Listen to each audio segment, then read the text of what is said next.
Hello everyone, I am Raghu from MLR Learner.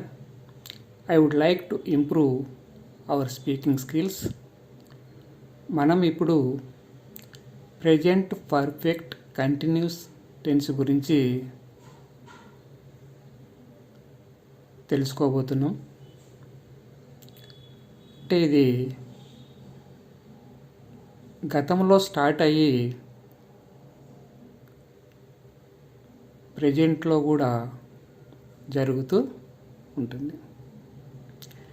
It shows that an action started in the past. అంటే దీనిలో పని భూతకాలంలో లేదా జరిగిపోయిన కాలంలో స్టార్ట్ అవుతుంది. And as just completed or is still continuing in the present. ఈ పని గతంలో స్టార్ట్ అయ్యి ప్రెజెంట్లో కంప్లీట్ కావచ్చు, అంటే అయిపోవచ్చు, స్టాప్ కావచ్చు, లేదా ప్రెజెంట్లో కంటిన్యూ కూడా నడుస్తూ ఉండవచ్చు. అంటే గతంలో స్టార్ట్ అయ్యి ప్రెజెంట్లో కంప్లీట్ కావచ్చు, అంటే ఆ పని అయిపోవచ్చు, లేదా నడుస్తూ కూడా ఉండవచ్చు.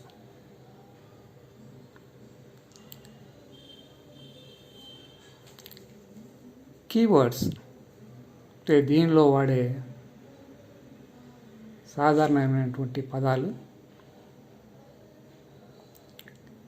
Since, for and etc.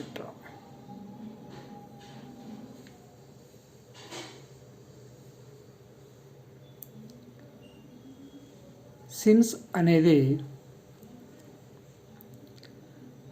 Point of time తెలుస్తుంది, అంటే ఖచ్చితమైన ఒక టైం గురించి చెప్తుంది. ఫార్ అనేది పీరియడ్ ఆఫ్ టైం, అది ఎంత పీరియడ్ అంటే ఎక్కడి నుంచి ఎక్కడి వరకు అని, అంటే ఎంత టైం అనేది చెప్తుంది.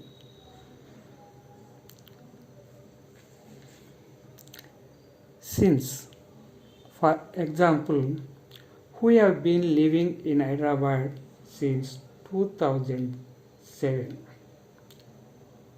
ఇది పాయింట్ ఆఫ్ టైం, అంటే మనకు ఇక్కడ ఖచ్చితమైనటువంటి సంవత్సరాన్ని తెలుపుతుంది. అంటే మేము హైదరాబాదులో 2007 సంవత్సరం నుంచి ఉంటున్నామని.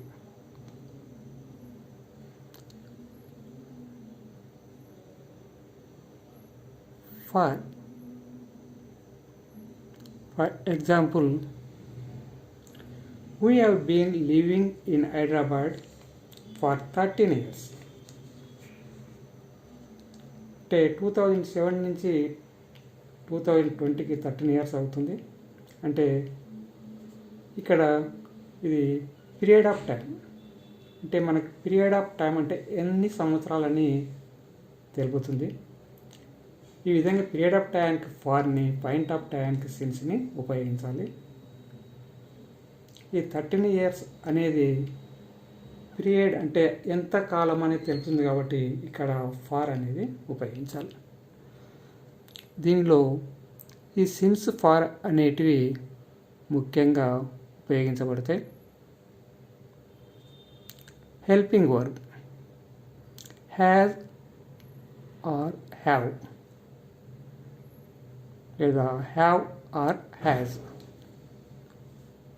మనం ఇంతకుముందు ప్రెజెంట్ పర్ఫెక్ట్లో ఉపయోగించినటువంటి హెల్పింగ్ వర్బ్స్ని ఇక్కడ కూడా ఉపయోగించడం జరుగుతుంది. అవి హ్యావ్ ఆర్ హ్యాజ్, అంటే హ్యావ్ లేదా హ్యాజ్, ఈ రెండింటిలో దేనినో ఒకదాన్ని ఉపయోగించడం జరుగుతుంది ఒక సెంటెన్స్లో. అయితే ఇక్కడ ప్రెజెంట్ పర్ఫెక్ట్ కంటిన్యూస్ టెన్స్లో దీనికి బీన్ అనేది యాడ్ చేయడం జరుగుతుంది.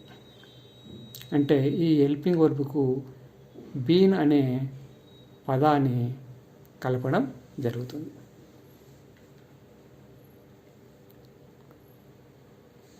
మరియు కంట్రాక్షన్ కూడా మనం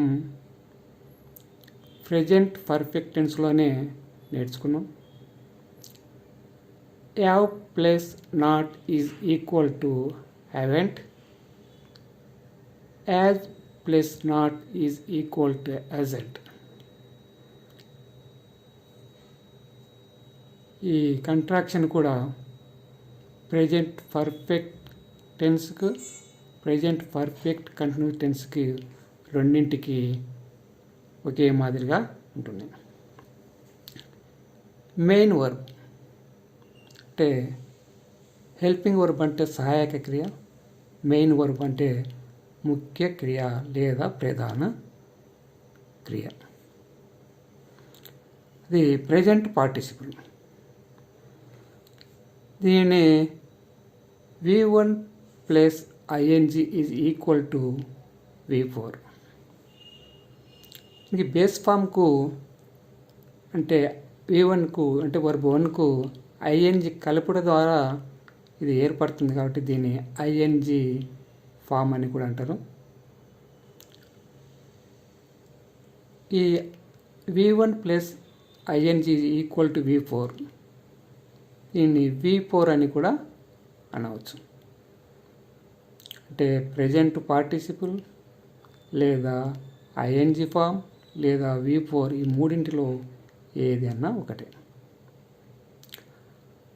మనం ఇంతకుముందే తెలుసుకున్నటువంటి విషయం, ఈ 6 కంటిన్యూస్ టెన్స్లో కూడా ఒకే రకమైనటువంటి మెయిన్ వర్బ్ ఉంటుందని. అవి 6 ఏవంటే present continuous, past continuous, future continuous, present perfect continuous, past perfect continuous, future perfect continuous. ఈ 6 కూడా ఈ ప్రధానమైనటువంటి క్రియ అన్నింటికి ఒకటే ఉంటుంది, అది present participle.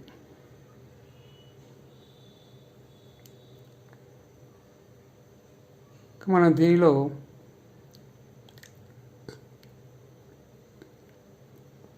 Action verbs, స్టేటివ్ verbs గురించి కూడా గతంలోనే నేర్చుకోవడం జరిగింది.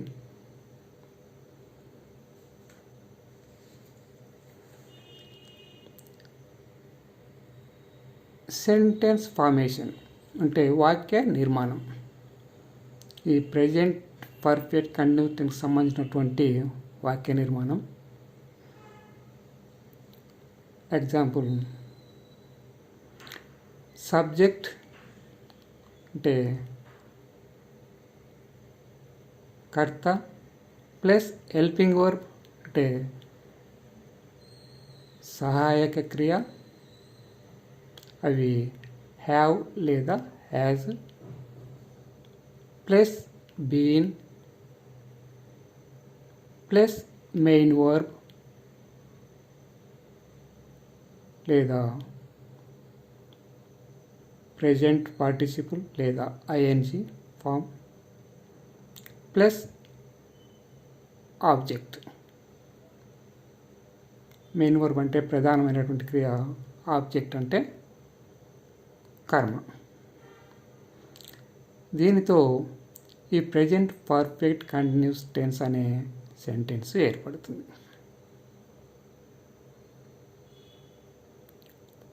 ఇక్కడ మన ఉదాహరణలో ఒకటవ వాక్యం తీసుకుంటే I have been calling you.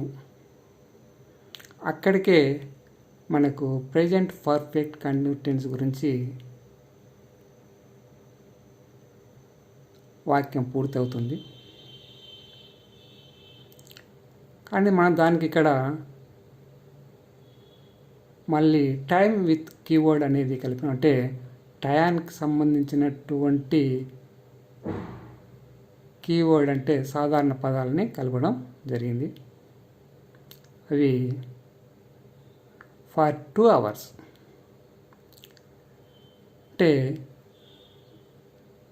ఈ టైం విత్ కీవర్డ్ లేకుండా కూడా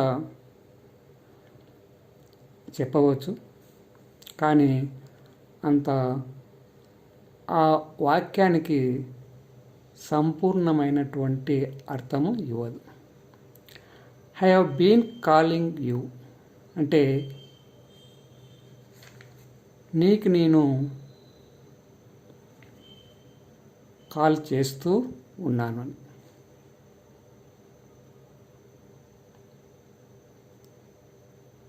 అంటే ఎప్పటి నుంచి అనేది అది అక్కడ ఉండదు. దానికి మనం ఇది యాడ్ చేస్తే అంటే ఫర్ 2 hours అంటే 2 గంటల నుంచి నీకు నేను కాల్ చేస్తూ ఉన్నాను అని అంటే అది సంపూర్ణమైనటువంటి అర్థాన్ని ఇస్తుంది. కాబట్టి దీన్ని యాడ్ చేస్తే నువ్వు సంపూర్ణమైనటువంటి అర్థం ఇస్తుంది, లేకపోతే అసంపూర్ణమైనటువంటి అర్థాన్ని ఇస్తుంది. రెండవది వాక్యం, we have been waiting for you since 2 PM. We have been waiting for you. మేము నీ కొరకు వేచి చూస్తూ ఉన్నాం. ఎప్పటి నుంచి? సిన్స్ 2 PM అంటే 2 గంటల నుంచి. అంటే ఉదాహరణకి ఇప్పుడు 4 అవుతుంది అనుకోండి, అంటే 2 గంటల నుంచి అంటే అప్పటి నుంచి ఇప్పటి వరకు ఈ 2 hours వెయిట్ చేస్తూ ఉన్నామని. అంటే ఇది ఈ వెయిట్ చేయడం అనేది 2 గంటల కన్నా ముందు స్టార్ట్ అయింది. అది ఇప్పటికీ అతడు వచ్చి కలిసిన తర్వాత అక్కడికి అది అయిపోయింది, అంటే ప్రెజెంట్లో అది స్టాప్ అయిపోయింది. అదేవిధంగా ఒకటోది కూడా, I have been calling you for 2 hours అంటే నేను 2 గంటల నుంచి నీకు ఫోన్ చేస్తున్నా నువ్వు ఎత్తడం లేదు అంటే ఇప్పుడు ఎత్తిండని అర్థం.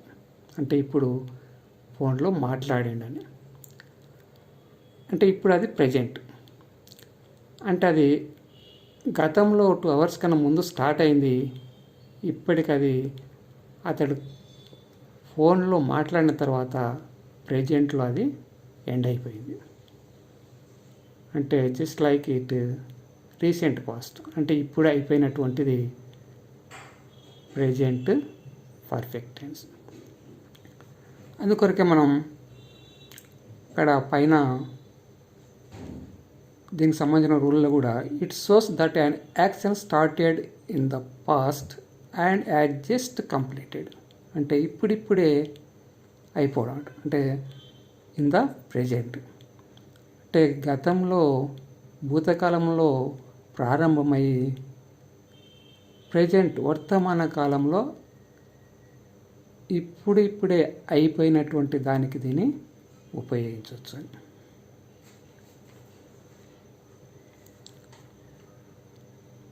మూడవ వాక్యం, you have been teaching physics since 2002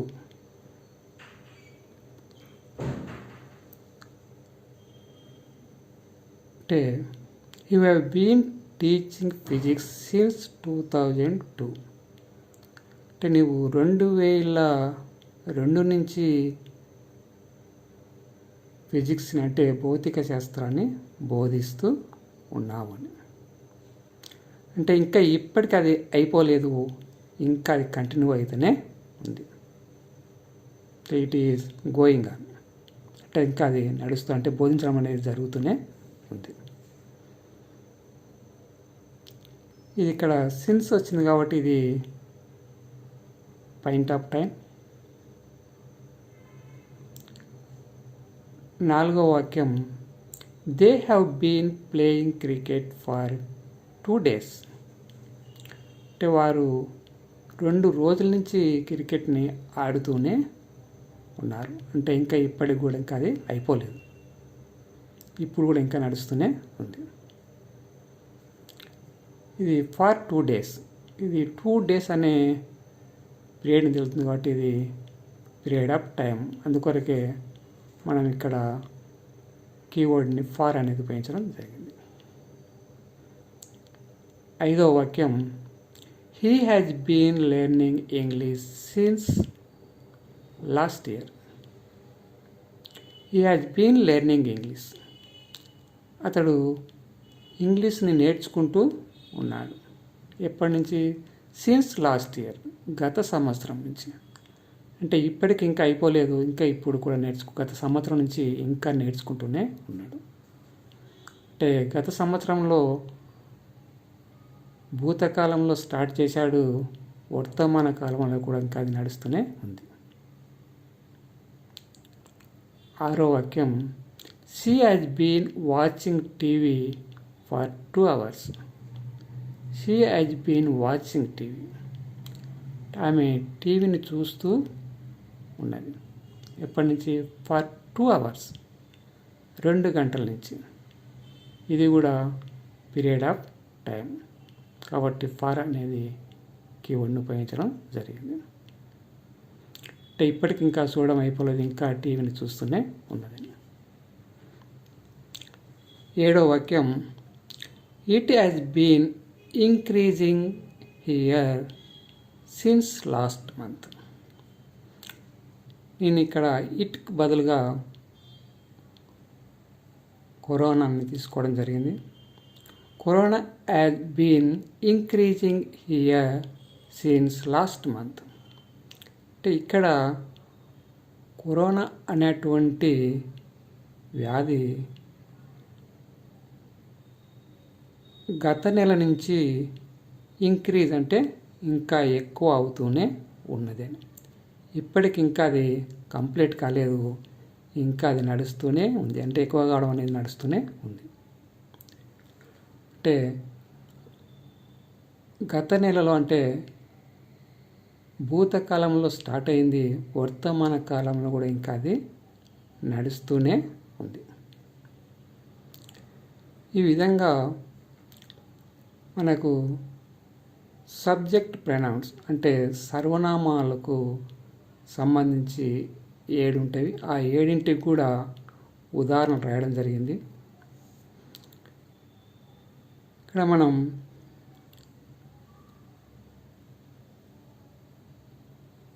have అనే హెల్పింగ్ వర్బ్ని ఐ, వి, యు, దేకి వాడతాము. అంటే ఐ, వి అనేది first person singular and plural, అంటే ఏకవచనం, బహువచనం. యు అనేది సెకండ్ ప్లూరల్. దే అనేది థర్డ్ పర్సన్ ప్లూరల్, బహువచనం. హీ, షీ, ఇట్ అనేది థర్డ్ పర్సన్ సింగులర్. థర్డ్ పర్సన్లో ఇవన్నీ కూడా ఏకవచనం. అంటే ఈ హీ, షీ, ఇట్ థర్డ్ పర్సన్లో ఉన్నటువంటి సింగులర్ కంటే అతడు, ఆమె, అది అనే వాటికి హ్యాజ్ అనే హెల్పింగ్ వర్బ్ ఉపయోగించడం జరుగుతుంది. మనం ఈ విషయం ఇంతకుముందే ప్రెజెంట్ పర్ఫెక్ట్ టెన్స్లోనే నేర్చుకోవడం జరిగింది. అంటే ఐ, వి, యు, దే వచ్చినప్పుడు హ్యావ్ అనే హెల్పింగ్ వర్బ్ ఉపయోగించాలి. ఈ, షీ, ఇట్ వచ్చినప్పుడు హ్యావ్ అనే హెల్పింగ్ వర్బ్ ఉపయోగించాలి. ఇక్కడ యు అనే బదులు ఏదైనా పేరు కూడా ఉండవచ్చు. అట్లనే హీ, షీ, ఇట్ అన్నప్పుడు కూడా ఏదైనా సింగులర్ నేమ్ కూడా రాయవచ్చు.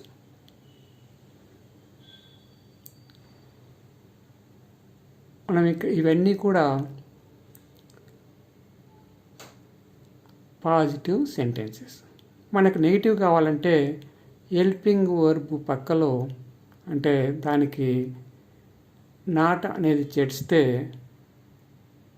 అది నెగిటివ్ సెంటెన్స్గా మారిపోతుంది. అంటే ఉదాహరణకు ఒకటోది తీసుకుంటే, I have not been calling you for 2 hours.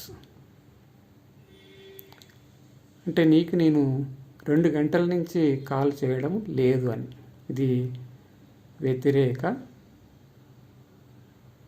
వాక్యం. అదేవిధంగా మిగతా అన్నింటికి కూడా నాట్ అనేది చేర్చితే అది వ్యతిరేకంగా మారిపోతుంది. ఇక్కడ దీన్ని మనం కంట్రాక్షన్ రాస్తే I haven't been calling you for 2 hours. అదేవిధంగా మనం ఇక్కడ 5వ పదం తీసుకుంటే, he has not been learning English since last year. అంటే ఇది కూడా వ్యతిరేక, ఇక్కడ నాట్ అని చేర్చాం కాబట్టి ఇది కూడా వ్యతిరేక వాక్యం. దాన్ని కంట్రాక్షన్లో రాస్తే he hasn't been learning English since last year. అంటే అతడు గత సంవత్సరం నుంచి ఇంగ్లీష్ నేర్చుకోవడం లేదు అని. అంటే అంతకన్నా ముందైనా ఉండవచ్చు, లేదా తర్వాత అయినా కూడా ఉండవచ్చు. మనం మిగతా వాటికి అదేవిధంగా ప్రాక్టీస్ చేయాలి. ఇంకా మనకు క్వశ్చన్ కావాలనుకుంటే, ఉదాహరణకు 2వది తీసుకుంటే, అంటే క్వశ్చన్ కావాలంటే ఈ హెల్పింగ్ వర్బ్ని సబ్జెక్ట్ కన్నా ముందు రాస్తే, అంటే ఈ సహాయక క్రియని కర్త కన్నా ముందు రాస్తే అది క్వశ్చన్ అవుతుంది. ఉదాహరణకు 2వది తీసుకుంటే, have we been waiting for you since 2 PM.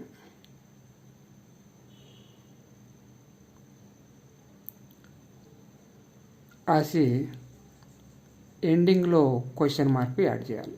Question కాబట్టి వాక్యం చివరిలో క్వశ్చన్ మార్క్ పెట్టాలి.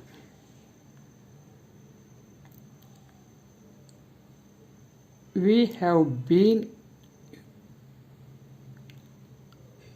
Waiting for you since 2 PM అంటేనేమో positive. We have not been waiting for you since 2 PM అంటేనేమో negative. Have we been waiting for you since 2 PM రాసి చివరిన question mark పెడితే అదేమో ప్రశ్న. అదేవిధంగా ఇక్కడ 4వది తీసుకుంటే, అంటే 4వ వాక్యం తీసుకుంటే దాని క్వశ్చన్గా రాయాలంటే, have they been playing cricket for 2 days. అంటే వారు 2 రోజుల నుంచి క్రికెట్ని ఆడుతూ ఉన్నారని రాసి చివరిన క్వశ్చన్ కాబట్టి క్వశ్చన్ మార్క్ యాడ్ చేయాలి. ఈ విధంగా మిగతా అన్నింటికి కూడా క్వశ్చన్స్, నెగిటివ్స్ మరియు మనకు అవసరమైనటువంటి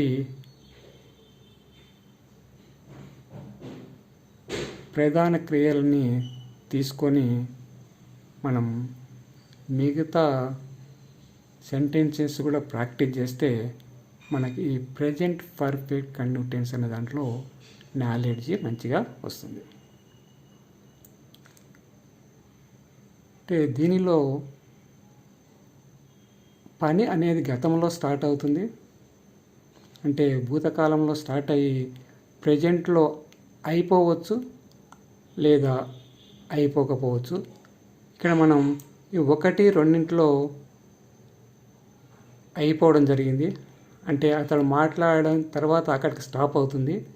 అదేవిధంగా 2వ దాంట్లో కూడా వెయిట్ ఫర్ సిన్స్ 2 PM అంటే అతడు కలిసిన తర్వాత అక్కడికి అయిపోతుంది, అది అయిపోతుంది కాబట్టి అది ప్రజెంట్లో అయిపోవడం జరుగుతుంది. దాని తర్వాత నుంచి 3 నుంచి 7 వరకు ఈ 5 కూడా ఇవి ప్రజెంట్లో రన్నింగ్లో ఉంటాయి. అంటే ప్రజెంట్లో ఇంకా నడుస్తూనే ఉంటాయి కానీ అయిపోవడం అనేది జరగలేదు. కాబట్టి మనము తెలుసుకోవాల్సిన ప్రజెంట్ పర్ఫెక్ట్ టెన్స్లో గతంలో స్టార్ట్ అవుతుంది, అంటే పాస్ట్లో స్టార్ట్ అవుతుంది యాక్షన్ భూతకాలంలో, ప్రజెంట్లో అయిపోవచ్చు లేదా ఇంకా అయిపోకుండా జరుగుతూ కూడా ఉండవచ్చు. మిగతా అన్నిటి కూడా ప్రాక్టీస్ చేసి సంపూర్ణమైనటువంటి అవగాహనను పెంపొందించుకుంటామని కోరుకుంటూ ముగిస్తున్నాను. Thank you.